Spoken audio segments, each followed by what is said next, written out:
मैं हर लम्हे में सदियां देखता हूँ। मैं हर लम्हे में सदियां देखता हूँ। तेरे साथ एक लम्हा बहुत है। आप सोच रहे होंगे ये शेर मैं क्यों सुना रहा हूँ आपको। दोस्तों, मुझे याद आ गई आज देव साहब की, देवानंद की और सुरैया जी की। हम जानते हैं उनके बीच मोहब्बत का क्या रिश्ता रहा, इसलिए ये शेर मैंने आपके सामने पढ़ा। कुछ ऐसी ही मोहब्बत थी। लोग कहते हैं कि 4-5 साल इनका अफेयर रहा। मैं ये मानता हूँ कि इनकी मोहब्बत आज भी जिंदा है, ताउम्र। क्यों? माँ को मिला? माँ? अब इस जन्म में मुझे मेरी माँ नहीं मिल सकती। क्यों? भगवान जाने वो कहाँ होगी। घर जाने पर मुझे अपने पड़ोसियों से मालूम हुआ कि मेरी माँ मेरे गम में रो रो कर अंधी हो गई।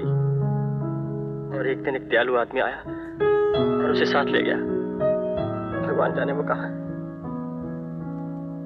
निराश ना होइए, हम माँ को ढूंढ निकालेंगे। और हाँ, आप आज से इसी घर में रहिएगा। म्यूजिक मास्टर के लिए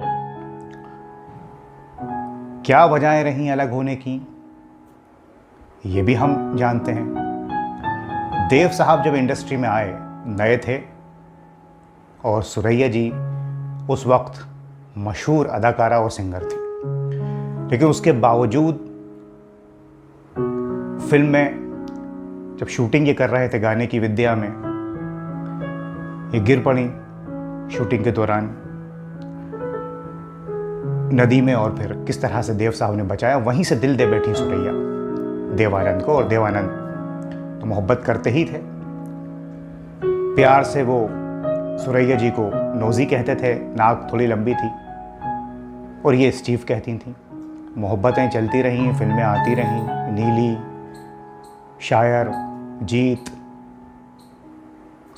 ये नहीं मालूम था कि मोहब्बत में जीत नहीं होगी इनकी। लेकिन ये भी एक सच्चाई है ना कि जो मोहब्बतें नाकाम होती हैं उन्हें दुनिया याद रखती है। सब कुछ अच्छा चल रहा था देवानंद और सुरैया के बीच। बहुत से लोग चाहते थे कि इनकी शादी हो, और दूर ना जाएं तो खुद सुरैया के माँ बाप जमाल साहब और मुमताज़ बेगम चाहते थे कि ये शादी हो जाए। पसंद करते थे देवानंद को। लेकिन सुरैया की जो नानी थी बादशाह बेगम, पहले वो भी देवानंद को पसंद करती थी, लेकिन बस कि भाई साथ में काम करते हैं तो ठीक है। लेकिन जब ये भनक होने लगी कि ये तो मोहब्बत परवान चल रही है, इश्क उबल रहा है, तो वो खिलाफ हो गई। इतनी खिलाफ कि शूटिंग में ऐसे सीन्स जहाँ कोई हाथ पकड़ने का सीन हो या साथ साथ कोई सीन हो तो ये करने नहीं देती। दिक्कत होने लगी। लेकिन साहब, प्यार को कौन रोक सकता है। देवानंद सुरैया मिलते रहे चुपके चुपके, चोरी चोरी। कुछ दोस्त भी थे इनके, जहाँ कोई ऐसे लोग थे जो इधर की उधर करते थे, कुछ इनका साथ देते थे। देव साहब के दोस्त तारा सिंह जी जो पुलिस में थे, और भी लोग इन्हें मिलवाते थे। ये मिलते थे चोरी चोरी, क्योंकि मोहब्बत तो थी। नानी ने पहरा बैठा रखा था। और एक बार तो ये तय हुआ कि शादी कर ली जाए। फिल्म की शूटिंग को ऐसा बनाया जाए कि शादी शूटिंग में ना हो, रियल में हो जाए।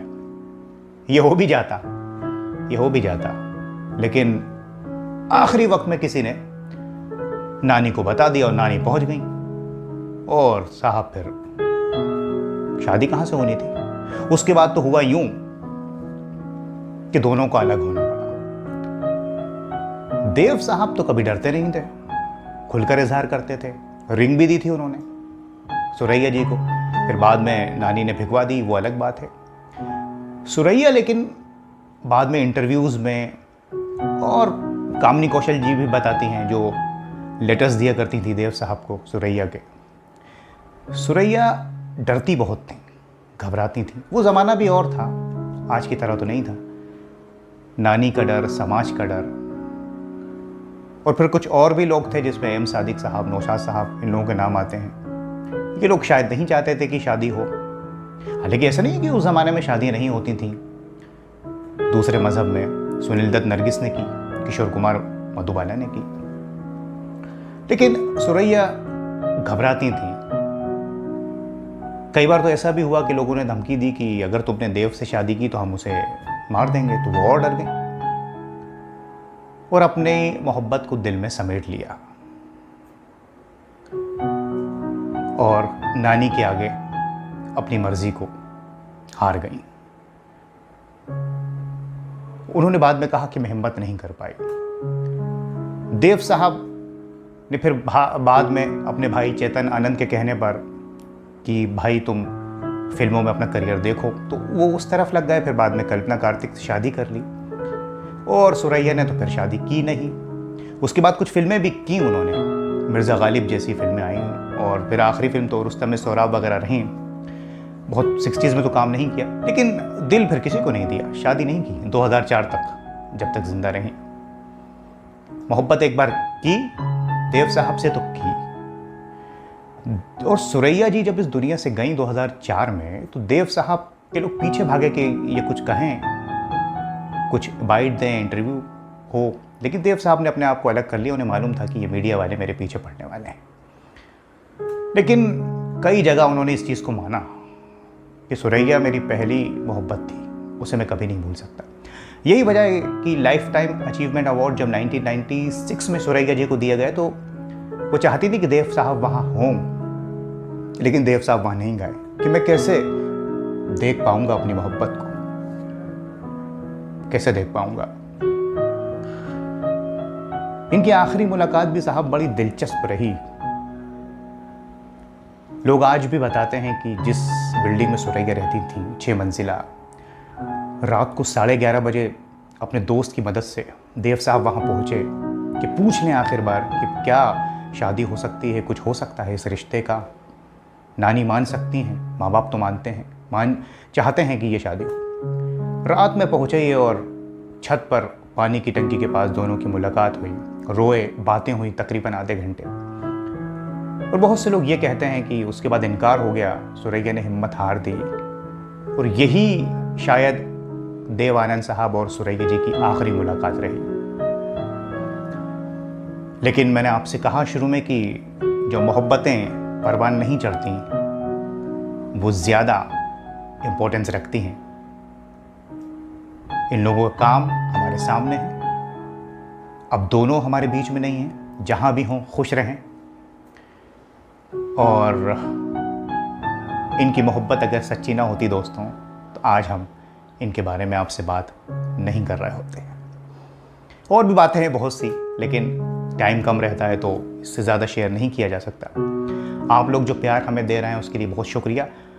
आप अगर किसी आर्टिस्ट के बारे में कुछ जानना चाहते हो, कोई लव स्टोरी हो, कुछ भी, या आपके पास कोई ऐसी इन्फॉर्मेशन हो तो हमसे शेयर कीजिए। आप लोगों को जो प्यार मिल रहा है, हमारी हिम्मत बढ़ रही है और हम यकीन जानिए ऐसे अच्छे प्रोग्राम्स आपके लिए लाते रहेंगे। सिर्फ आपकी मोहब्बतों की ज़रूरत है। आज बस इतना ही, फिर मुलाकात होगी। तब तक के लिए अपना ख्याल रखें। नमस्कार, खुदा हाफिज़।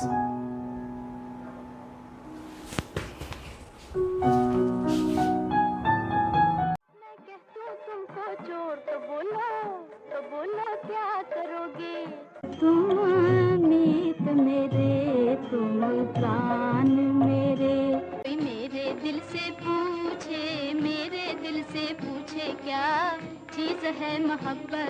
हम दूर देश में जाके एक नई पतंग मंगा के जी, एक नई पतंग मंगा के। कभी नैन से नीर उठी हो चाहे दिल में पीर, किनारे किनारे चले जाएंगे, जीवन की नैया को खेते हुए।